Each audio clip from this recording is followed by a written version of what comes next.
comité bi c'est bien réfléchi ni ñu ko tegee soo demee dans chaque région wala même dans chaque département takk der yaa ngi si biir ak autorités administratives yi ak les spécialistes waa service d'hygiène ak les médecins pour au moins daal ñu mun ko saytu ku si nekk nag pàcc bañ la jox nga liggéey ko comme il le faut. Moussa Dieng Sarr maa ngi ñëw léegi colonel Moussa Dieng Sarr maa ngi ñëw léegi ma taxawagum ci lieutenant ci colonel Cheikh Diouf bu douane weesu nañu frontières yi ñu ngi ci wàllu économie est-ce que da ngeen a seetlu ni dem bi ak dikk bi ci wàllu conteneurs yi li nga xam ne ni mooy ñëw ñu koy génnee ndax mu ngi tooñ sànq njóobe mu ngi tooñ sànq njóobe jaayee nii man ma neexee tooñ jaxe ndax ñi yaakaar ni marché bi kat léegi mu manqué nangam ndax fa ñu ko daan jëlee ñëwul duggul mais li ma ci jublu mooy ñi nga xam ne bëgg nañu profiter ci situation bi yëpp soit ñu dugal fi loo xam ne nii bokku ci wala ñu dugalee ko ci anam yoo xam ne nii sellul gis nga ko àdduna bi dem na ba xëccoo ay masque am na ci àdduna bi am na réew moo xam ne ñu ngi ko yónnee ay masque mu jaar ci pooru jàmbur mu ne dama fa woon sama douane moo ko jàpp contrebande la distribuer ko sunu douane naka la taxawoo ci wàllu li nga xam ne nii moo jëm ci diggante importation exportation. Merci Abdoulaye côté boobu aussi dañ ci am benn taxawaay bu particulier parce que wax nga ko crise bu mel nii su amee daf ci am tout le temps des gens yi ciy profiter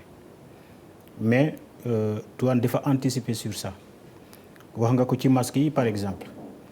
amaguñu des cas de masques yoo xam ne introduire nañ ko fii frauduleusement wala de qualité douteuse mais terewul au niveau des frontières aussi bien terrestre que maritime ñu ngi veiller de telle sorte que muy masque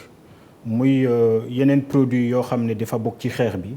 keneen ku ko bëgg a introduire il faut mu jaar yoon. d'abord gel bi mun nga ci dalal xel yi parce que gel bi liñ ci wax tamit bari na ci ni façon bu nekk ci marché bi xamuñu nag ndax fabrication locale la wala bu dugg la ci réew mi ba nekk fii. gel bi il faut préciser que lu ci gën a bari fabrication locale la. donc yoo xam ne dañ koy importer aussi douane mu ngi ci veiller particulièrement pour que toutes les normes soient respectées. mais côté gel yi il faut dire que vraiment lu ci gën a bari fabrication locale la am na yeneen services yoo xam ne ils sont plus habilités pour ñu vérifier loolu contrôler ko def naa ñu ngi koy def récemment gis nañ ci benn service boo xam ne jàpp na ay faux gel donc def na liggéeyam côté boobu douane aussi mu ngi ciy veiller particulièrement de telle sorte que même bu amee des gens yu bëgg a profiter ci situation bu mel nii ñu mën a taxaw barrer leen la route ne leen nag c'est pas le bon moment pour faire la il y a jamais eu de bon moment pour faire la fraude mais particulièrement ci période bi nii nga xam ne ñëpp a war a taxaw ñëpp a war a jóg pour que xeex bi ñu jëlee ko fi. j'imagine que bokk ngeen ci comité stratégique yi moo xam selon les pays ñu tuddee ko conseil de défense ñu tuddee ko conseil interministériel lu mu ci mën di doon. imaginer nañ ni bu ci force de défense et de sécurité yi bokkee douane aussi bokk na ci est-ce que yéen da ngeen ciy demee non ñun. président ñun recettes yi nga xam ne nii war nañ ko dugal ci li nga xam ne nii mooy taxe douanière ak yooyu ngeen di gën a xalaat pour gën koo teg ci kopparfooru réew mi wala ci situation yi yéen dañ leen teg loo xamante ni nii mooy comme ci mesures yi président jël woyofal bi ci nit ñi seen i dédouanement seen i taxes yu ñu war a fay yéen lan moo ci seen wàll ci côté boobu. dañ ci am wàll bu central. wax nga ko léegi président jël na benn programme bu mu ne un programme de résilience économique et sociale. donc programme boobu douane def ci am une part importante. d'abord boo xoolee par exemple les mesures douanières de soutien aux entreprises ci programme boobu ñu ngi wax par exemple sur les moratoires de la TVA suspendue. maanaam entreprise yoo xam ne dañu waroon fay TVA ñu ne leen dans le cadre du code des investissements dans un an ngeen koy fay dañu ne léegi au lieu ñu koy def 12 mois. dañ koy pousse ba 24 mois pour mën a permettre entreprise yooyu par exemple ñu faire face aux difficultés yi nga xam ne feebar bi moo ko fi dugal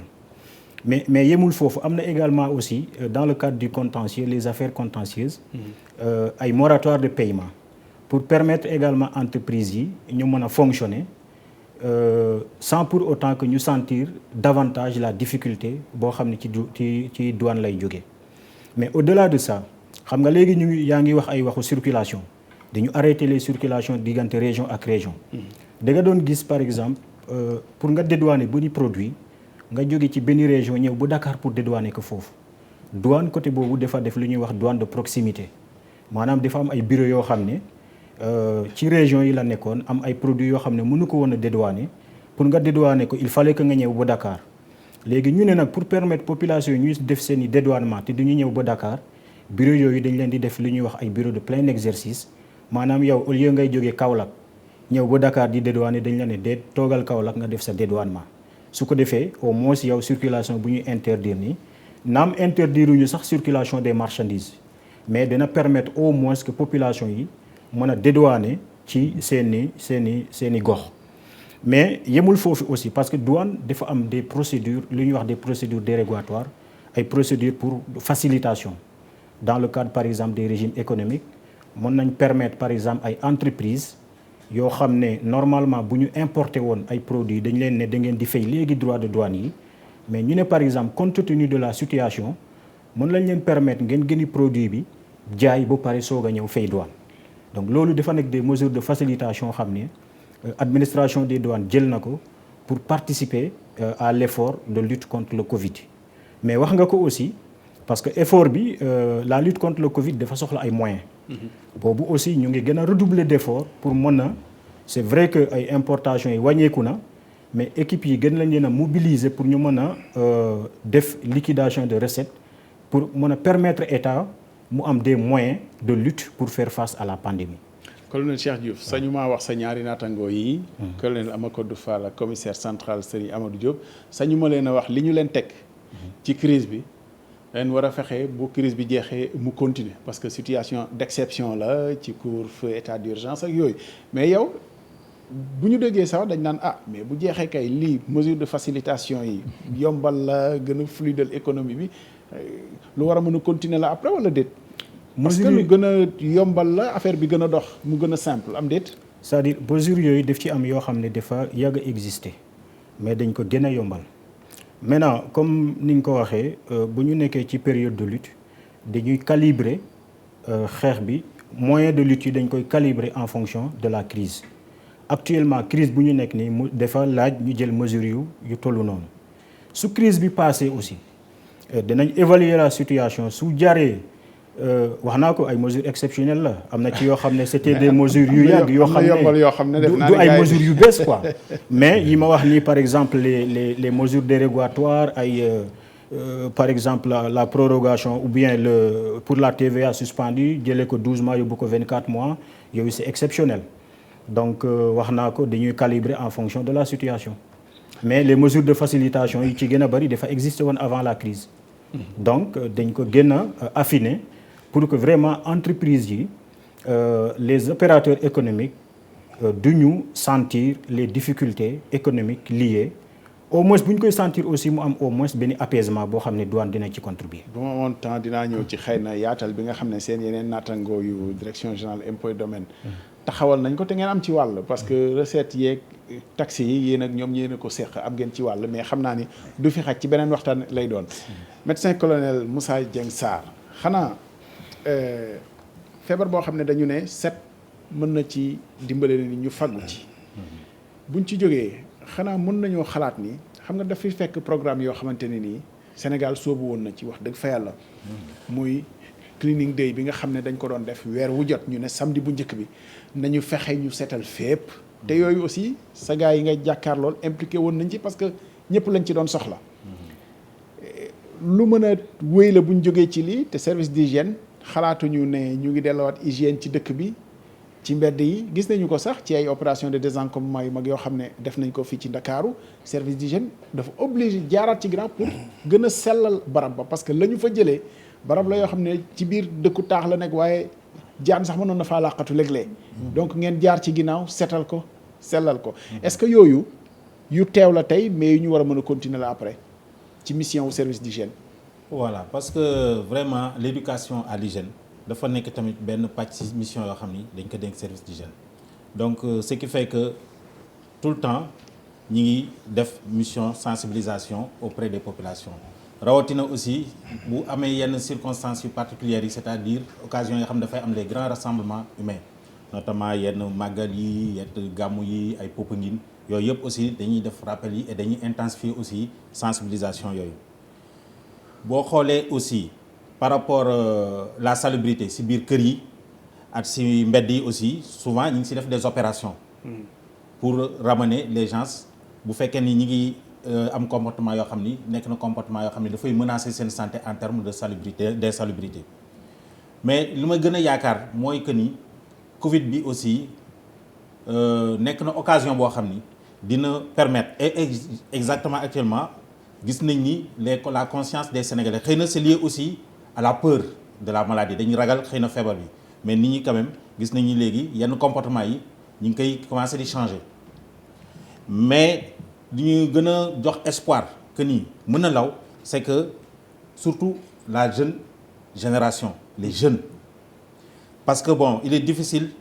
pour les adultes de changer seen comportement parce que nekk na loo xam ni yàgg na si ñoom bon soo ko bëggee ñëw changer mën na difficile mais quand même avec les jeunes surtout xale yi actuellement da ngay gis dans les maisons même xale yi ndaw yi léegi dañuy bàyyi seen xel si ay utiliser ay gel alcoolique ou bien raxasu parfois sax ñu tooñ seen yaay yeeg wala seen tante yi et cetera yow lu tax nga nuyu kii wala exactement xale yi assimilé nañ ko. voilà donc yooyu nag xam nga xale aussi y a des choses yoo xam ni facilement la koy gën a mën a ancrer et bu ko ancrer yaakaar nañ ni aussi dina ko mën a màggale te loolu aussi dañ si def appel aussi à toutes les composantes de la communauté et l'école aussi constitue vraiment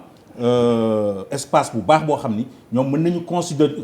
consolider ces genres de messages à travers l'éducation sanitaire bu ñuy defal xale yi ci biir école bi parce que normalement bu ñu génnee ci pandémie bi quand même war na changer lu bari ci sunu dëkkin ak ci sunu comportement parce que il faut le dire aussi hein il y a des épidémies xew na ci réew bi mais avec cette dimension je pense que ni ñu bari jot ñu ko vivre xëy na temps wu peste bu ñu daan wax man peste bi daf ko dégg ci sumay parents mais fekkuma ko vivre ma ko mais depuis lors Sénégal gisaatuñ fi woon épidémie boo xam ni yor na fi jot ampleur bi mu nga xam ni toutes ces mesures très fortes yi nga xam ni les plus hautes autorités du pays jël nañ ko defe naa avec la dernière génération kenn vivre ko fii ñu ñaan nag xëy na rapidement aussi que feebar bi ñu vaincre ko ba mu génn ci dëkk bi pour que nit ñi ñëwaat ci seen activité habituelle parce que plus mu durer dans le pays plus ñëpp dinañ ko sentir et malheureusement aussi xëy na dina def que ni bu ñu ci génnee it dina changer waat aussi lu bari ci ñun parce que parfois comme on dit à toute chose parfois malheur est bon. voilà mais ñu dañ ci war a jàngat loolu daal. mais service d'hygiène mën na dellu si waat ci taxawaay bi mu nekkoon bon bu weesoo sensibilisation répression alamaan ak yooyu. mais loolu sax bu ko dëkk bi laajee. non pourtant loolu ñu ngi koy def. pourtant loolu ñu ngi koy def xëy na peut-être que yenn infraction yi xëy na bon nu ñu koy verbaliser moom moo xaw a parfois un peu insignifiant quoi. moo tax que nit ñi duñ ko jox peut-être attention bi ci war loolu moo tax actuellement même le code de l'hygiène bi nga xam ni moom mooy vraiment suñu instrument de travail ñi ngi xool nan lañ ko mën a revisiter waat pour mu gën a méngowaat ak jamono parce que aussi même am na ci yenn infractions yoo xam ni c'est des situations yoo xam ni ça menace l'hygiène des populations mais malheureusement ça menace la santé des populations mais malheureusement il n'est pas pris en compte dans le code de l'hygiène et parfois aussi dina nekk situation yoo xam ne nañu ci interpeller dinañ jéem a même visiter yeneen code yi nga xam ni parfois dina am na ci yeneen services yoo xam ni naataango yoo xam ni ñoom am na aussi ay codes tels que par exemple l'élevage ou bien la pêche ou bien peut-être environnement mais parfois nekk na yoo xam ni ñoom aussi seen code jëlu ko en charge ce qui fait que ni parfois dafay nekk un vide et parfois nag certaines populations foofu la ñuy profiter ce qui fait que ni bon tu peux venir rek sensibiliser et cetera mais tu ne peux pas nga ñëw agir comme il se devait pour que vraiment nga contre leen ñu bàyyi comportement yooyu donc je pense que bon loolu aussi nekk na ci benn situation boo xam ne aussi nous y pensons. sañu ma la commenter loo décision wu ñu créer ministère mel ni ki urbanisme hygiène publique hygiène bu ñu ko waxee xel yi day dem ci service d'hygiène mais yéen a ngi ci beneen bi xëy na peut-être que bu ñu jógee ci lii aussi xam ni lépp benn la ñu boole ko peut-être que luy gën la dinañ ñëw léegi ci suñu dernier tour de table parce que waxtu waa ngi wéy may fàttali ni ñi nga xam ne yéen a ñuy door a jël ci effectivement li tax ñu dajale fi ñii bés bee ko waral 4 avril Sénégal di fêter 60 ans yoo xam ne nii moom na boppam ñu koy wax 60 ans wu indépendance ren nag amul woon défilé bu mag prise d'armes bi nga xam ne sax njortoon nañu ko benn moment bëggoon ko def mujjiwuñu ko def président de la république dafa ñëw rek ñu def levée des couleurs ca palais de la république mu woyofal ko li mu ci jublu aussi mooy pour nit ñi xam ni bu kilifa gi demee ba moom ci boppam teg ay yitteem yëpp ci suuf ne jarul ma koy def am na lu ko waral li ko waral mooy di bañ dajaloo bu bari bi réew mi tollul jamono joo xam ne nii war nañoo di dajaloo di dajale mbooloo ku gis taxawaay ba sax garde rouge yeeg seen taxawaay ku leen gis nga xam ne distance bi ñuy taxawee d'habitude romb nañu ko tey mayante nañu distance te xam naa sax li gën a jafe ci soldat mooy nga ñëw kilifa gi def revue de troupe ba pare newul jàpp loxo gradé bi defe naa ni tey loolu manqué na ñi nga xam ne nii ay kàngam lañ nekk fa nuyonte boobu defe naa am na lu mu signifié ci wàllu militaire dinañ ci ñëwlee mais dinaa bëgg a xam aussi ndax déggante ngeen kàllaama ni gendarmerie di waxee ndax noonu lay est-ce que bu ngeen dajee mais loolu ce sera pour la fin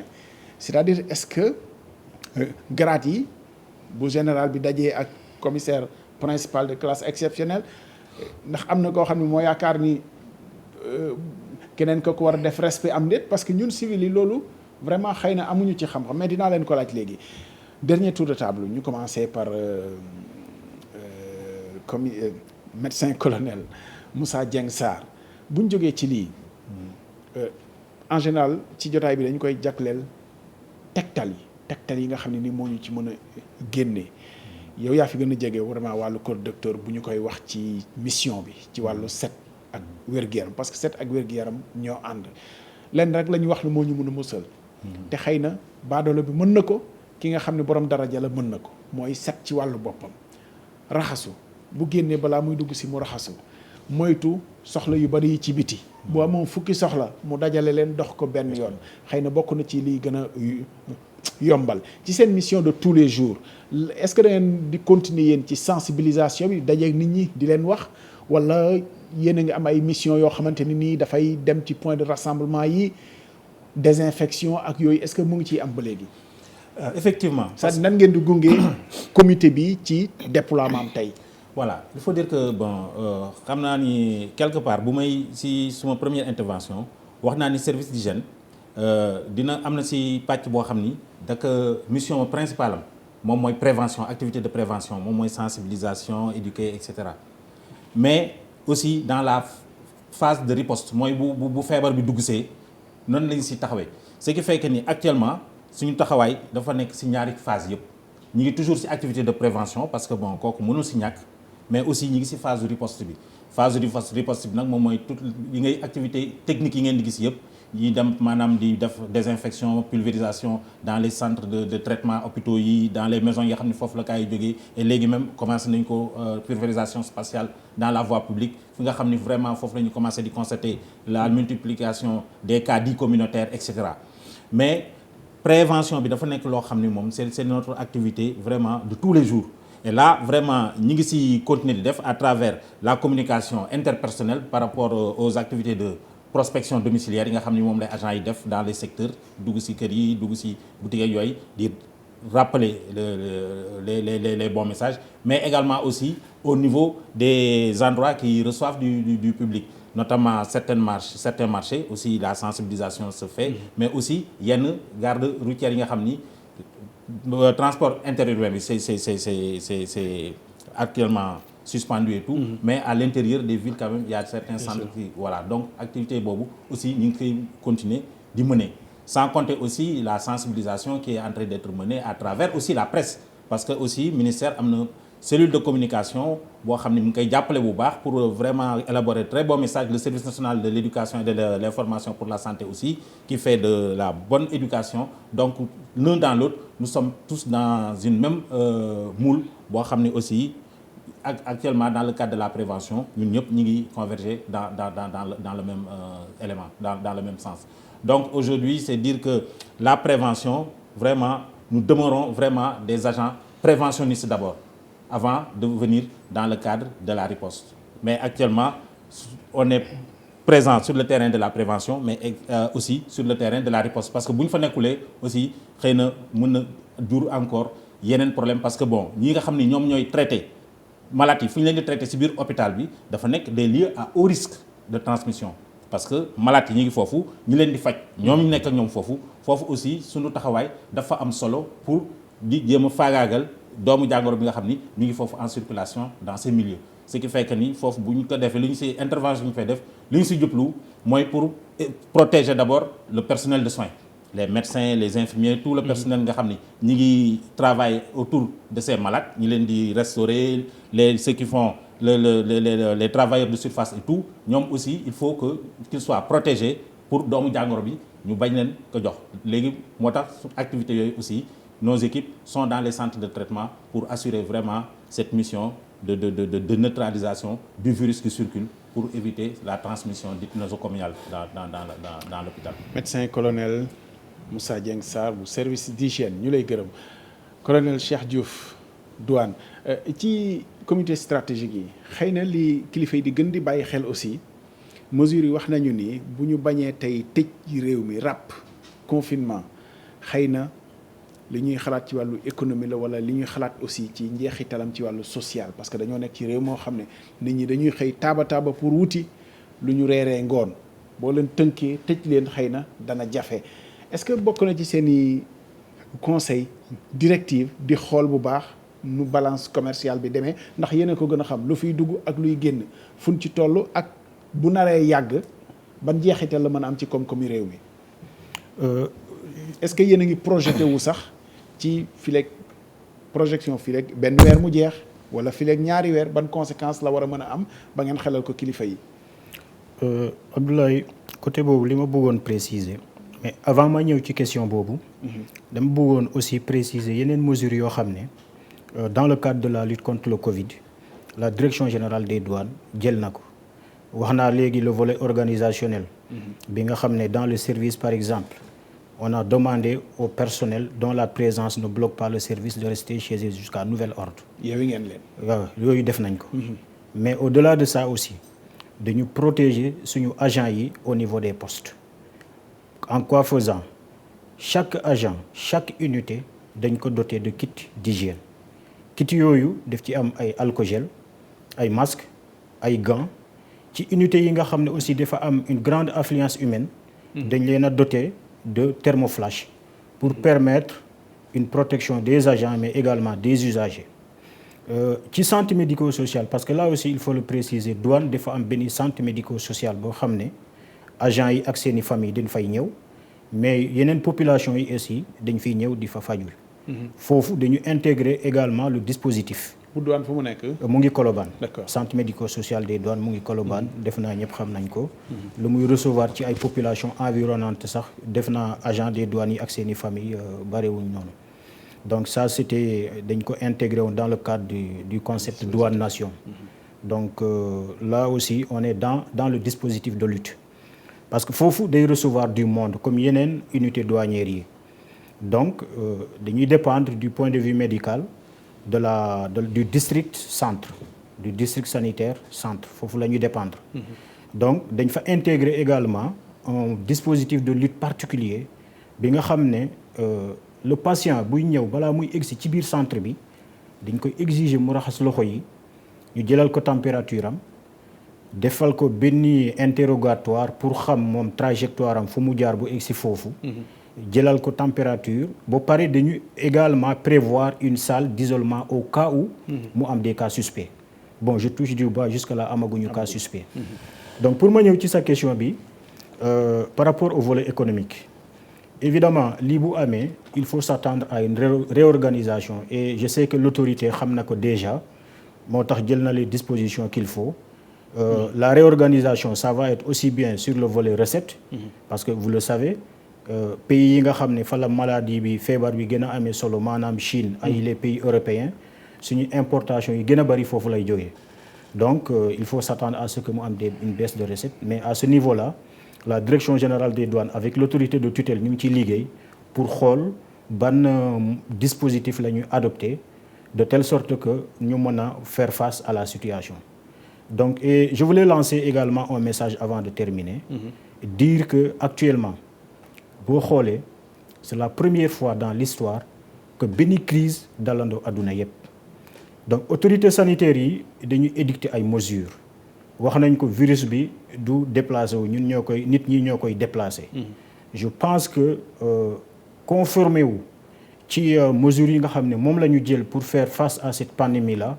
moo gën ñuy def leneen pandémie bi di gën a jël du temps parce que bu gënee jël du temps ça devient compliqué pour le Sénégal. Et je pense que war nañ mën a bañ a egg foofu bu ñu respecter scrupuleusement mesures yi nga xam ne autorités sanitaires yi loolu la ñu édicté. jërëjëf colonel Cheikh Diouf bu douane. colonel Amadou Fall bu ma wëlbati ko ci yow sañu maa xalaat ni am na yéen seen personnel yoo xam ne nee ngeen leen seen présence peut-être xanaa personnel administratif yi en général du ñu ay nitu tenue mais bu dee homme de tenue def naa ne amul kenn koo xam ne tey nekk na ci noppalu ñëpp la ñu soxla comme ni ñu ko defee pour les forces de défense et sécurité pour ne ñëpp seen présence soxla na leen ci jamono ji ñëpp disponible. waaw ñun dañoo suspendre permission yi. amoon na ñoo xam ne xam nga fonctionnaire suy liggéey dafa am ay droits annuels. léegi depuis que bu ñu déclenché état d'urgence bi ñëpp lañ rappelé ngir ñoom ñu ñëw bokk ci xeex bi dama bëggoon fàttali rek nit yi ne mesure yu sama naataangoo bi colonel Diouf wax ci wàllu protection gendarmerie aussi le service de santé de la gendarmerie jël na mesure yu mel noonu. Actuellement muy état-major bi muy caserne boo dem balaa ngay dugg dinañ am na thermoflash am na gel hydroalcoolique am na aussi kii ndox ak saabu bi ngay raxasu te aussi mettre nañ à disposition ay équipements de protection comme ay masques comme ay gants parce que gendarmes yi ñoom ils sont en contact avec la population te su fekkee ne dafa am koo xam ne dafa feebar soo moytu nañ ko wàll. lu ma bëggoon wax rek mooy. Combat bi ñuy mener actuellement contre le Covid-19 soo gisee gendarmerie ak gendarmerie ak force de sécurité yëpp méngoo dafa fekk ne loo xam ne aada la parce que am na ay situation comme lu ñuy wax plan Orsec wala ay plan rouge wala plan de protection individuelle yooyu yëpp ay xalaat ay plan la yoo xam ne dañ ko xalaat ngir su fekkee ne ay jëy yu mel nii am na ñu ñëpp ñu mun a indi suñu doole indi suñu moyen lëkkaloo pour faire face si jëy bi donc pour l'instant yàlla mi ñuy sutural vraiment kii bi épidémie bi ñi ngi koy contenir ñi ngi koy mitiger mais lu si des nag mooy population bi parce que am na ay mesures yu nguur bi jël mesures yooyu yoo xam ne c'est des mesures barrières il faut que nit yi respecté ko. mesures aussi yu ñu jël dans le cadre du couvre-feu ak du couvre-feu ak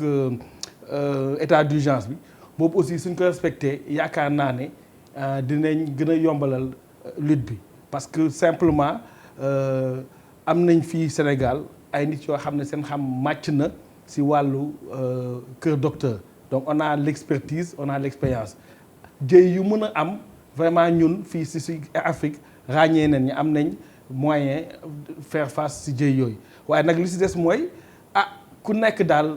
fagaru ku nekk jéem a dugal loxo ci combat bi ba vraiment ñu mën a xeex Covid-19 suñ ko deful rek quel que soit plan bi nu mu baaxee quel que soit nit yi lu ñuy jël comme mesure damay ragal ne dina am jafe-jafe lool ñu atteindre objectif parce que simplement doon naa ko wax ci jamono yi passé maladie bi du yem ci nit kese benn nit kese mais day dem laaw askan bi te dina naxasaay suñu koom dina naxasaay suñu ëllëg moo tax daal vraiment gendarmerie ñun am nañ ay mesures yu ñuy jël pour protéger suñu personnel am na ay mesures yu ñuy jël dans le cadre du travail des forces de défense de sécurité mais dëgg-dëgg am nañ yaakaar ne su fekkee boole nañu ñëpp suñu doole boole nañu ñëpp suñu moyen te askan bi duggoon na ci loxoom yaakaar naa ne kii bi épidémie bi dootul gën a law. waaw loolu daal c'est vrai askan wi ngeen di wattu mais askan wee yor solution bi ni ñu koy waxee solution yi borom daraja bi mën na ko baadoolo bi mën na ko c'est à la portée de tout le monde ku nekk ci sa petit niveau mën nga wattu sa bopp fagandiku te bu ñu boolee suñu somme de nos mesures barrières mu nekk l'ensemble xëy na yàlla dinañu suturaal central commissaire Serigne Amadou Diop xanaa mën nañoo seetlu ni ci jamono ji problème de sécurité publique yi nga xam ne nii yow njaayeen yi nga ko teg ñoo koy faral di teg ci dëkk bi wàññeeku na ci situation yu mel nii wala am na yéen da ngeen ni mun ngeen a seetlu ni c'est des problèmes qui se sont déplacés peut-être d'heures de moments même de lieux wala vraiment wàññeeku na. waaw problème de sécurité publique yu ndawaan léegi sax mu doon yu mag ba ay njombe am ci. wàññeeku na quand même kooku moom il faut le reconnaître parce que sooy xool njaayeen ji daan jóg ñu bëri guddi si leen daan jóg moo tax couvre-feu bi am na lu bëri loo xam ne def na ko si mais des fois yenn saay-saay yi aussi dañuy adapté wu par rapport à la situation. colonel Diouf wax na ko léegi si côté douane bi am na si ay saay-saay yoo xam ne dañuy profité si occasion yi pour jéem a buruxal yenn marchandises yi xam ne dañ ko teree. jamono yële si gannaaw alcogel yi nga xam ne tey dafa manqué am na ay saay-saay yu toog di ko defar seen kër maanaam loo xam ne baaxul. donc caay-caay yi ba léegi ñi ngi fii mais heureusement mobilisation yu force de sécurité yi def pour mun a xool situation bi li mu war.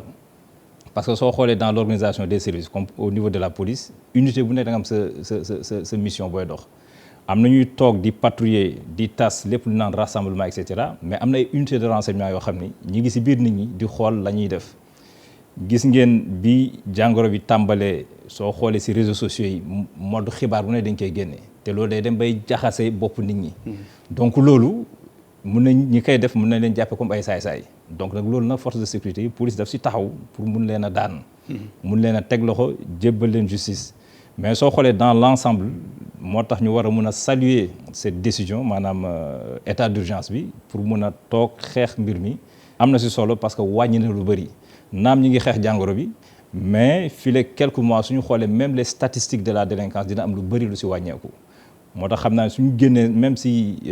jàngoro gi yàlla nañ si gaaw a génn Sénégal yi war nañu mën a toog xoolaat seen bopp. waaw mais bu ñu prolonger état d'urgence couvre-feu nag de. déet koo kenn ñaanu ko parce que liberté dafa neex. mais toujours est-il que rek dañ si war a jàngat lu bëri dañ si war a jàng lu bëri ne serait-ce que côté hygiène bi. parce que wax nga ko sànq avant lii di ñëw sax déclenché woon nañ fii maanaam les. cleaning day yi loolu côté hygiène la te tey ñu ngi koy gën a def.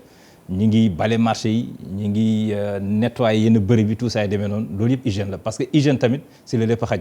parce que santé naam santé la mais mbirum sécurité la su santé amul problème de sécurité day am ñi ngi suñu feebaree mun nañu fippu mun nañu caali tout ça yi demee te loolu yëpp day nasaxal économie réew te gis nañ réew yu mag yi nga xam ne affaire sonal na lañ asamaan suñu réew yu ndaw yi kon na si ñëpp jàppandoo daal respecter consignes yi ñuy joxe pour au moins ñu mun ci génn ak jàmm mun a continuer suñu activité comme il le faut. commissaire dëkk bu mag ba noo ko fekkee parce que dañ ko doon bàkki dañ ko doon kaañee xawul set trop de Kaolack wala mu ngi tànni léegi. ah macha allah Kaolack de li ma fa gis de ak la ma fa doon dégg wute na parce que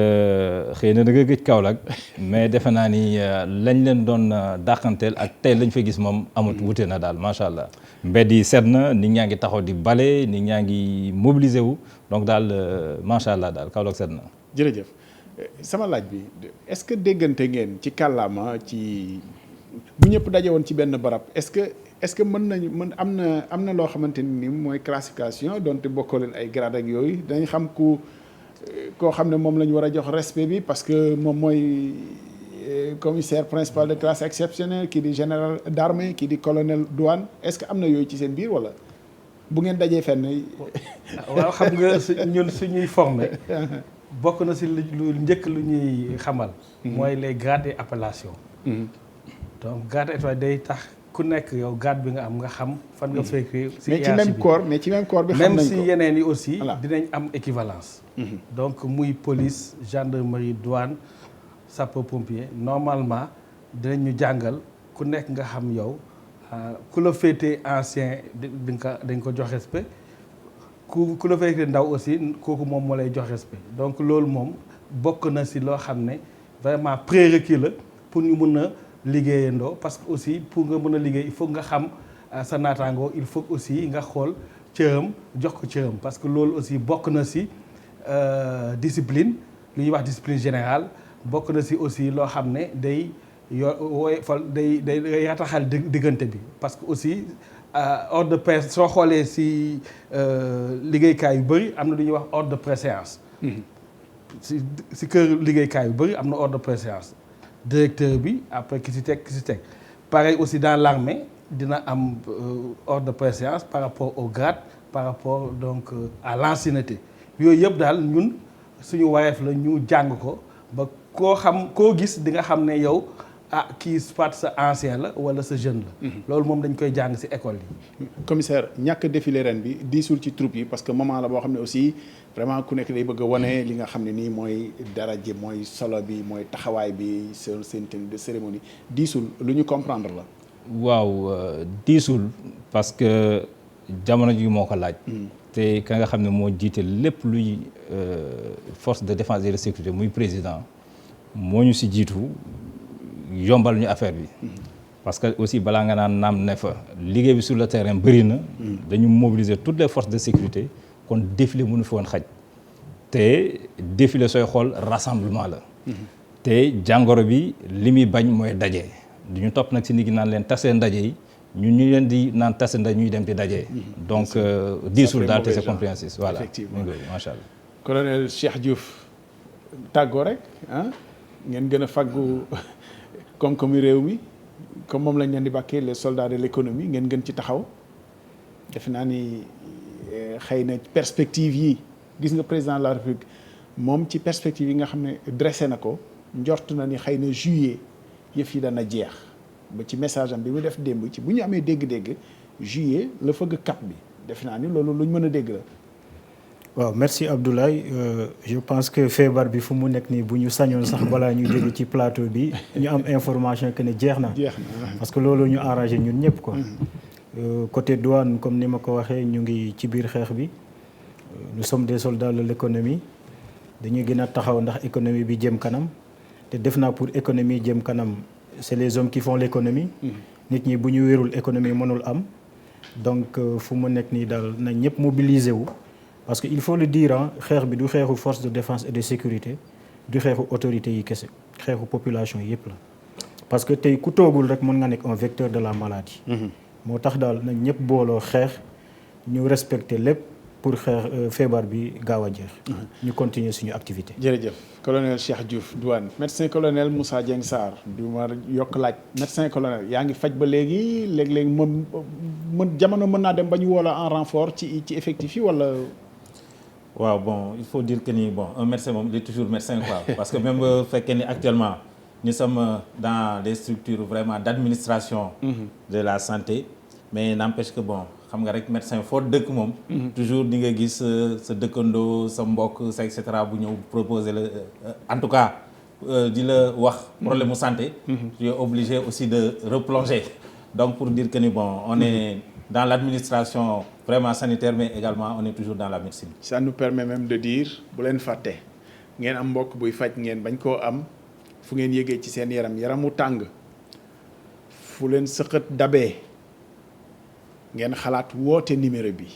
waxuñu kenn jógal dem kër docteur bu fekkee ni lii nga sentir ci sa bopp jarul dem kër docteur parce que aussi baax na ñuy expliquer feebar bi jóg dem kër docteur gënu ca parce que boo demee kër docteur xëy na ñoom balaa ñuy xam li la indi mën nga koo wàll nit te loolu la ñuy gën a bañ ku yëg sa bopp lii yaramu tàng sëqët loos buy metti wala baat buy metti wooteel numéro bi 0800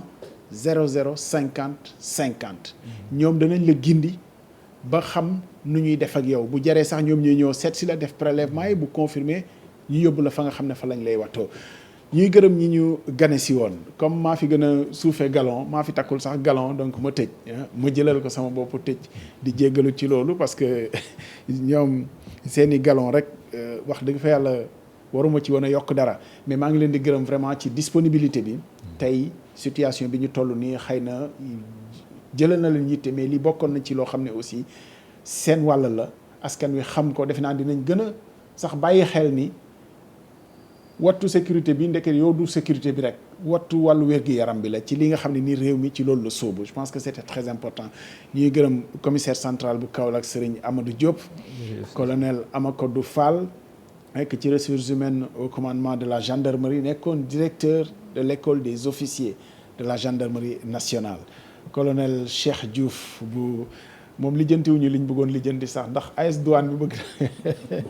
bëggoon naa mu wax ñu parce que mu ngi ci service bureau affaires sociales culturelles et sportives de la douane mais loolu dinañ ko waxtaanee beneen jamono colonel Cheikh Diouf. médecin colonel Moussa Dieng Sarr maa ngi lay gërëm bu service d'hygiène ñuy gërëm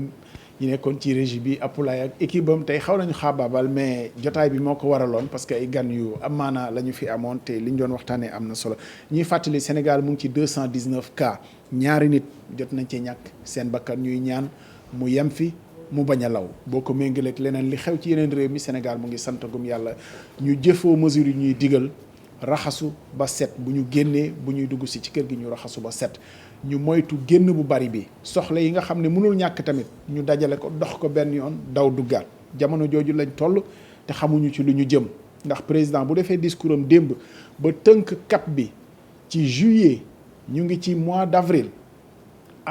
mai juin juillet kon war nañoo jàpp ne xëy na yëf yi jeexagul bu ñu naagu li ñuy may nag ñu génn ci mooy fexe mu yem fi wàllante bi bañ a law waa kër docteur bañ a digle aussi président def confinement général ndax loolu confinement moom total mooy na ñëpp toog te ñenn ñi jaxate yi ñoom xëy na bu ñu lijjantiwul lu ñuy añee suba du baax ci ñoom loolu daal mooy jotaay bi ñu leen di gërëm di leen sant di leen jox daje ëllëg beneen jotaay le point corona di leen dellu siwaat aussi incha allah lundi ci ni ñu koy defee saa su ne di leen gërëm di leen sant jërëjëf merci beaucoup.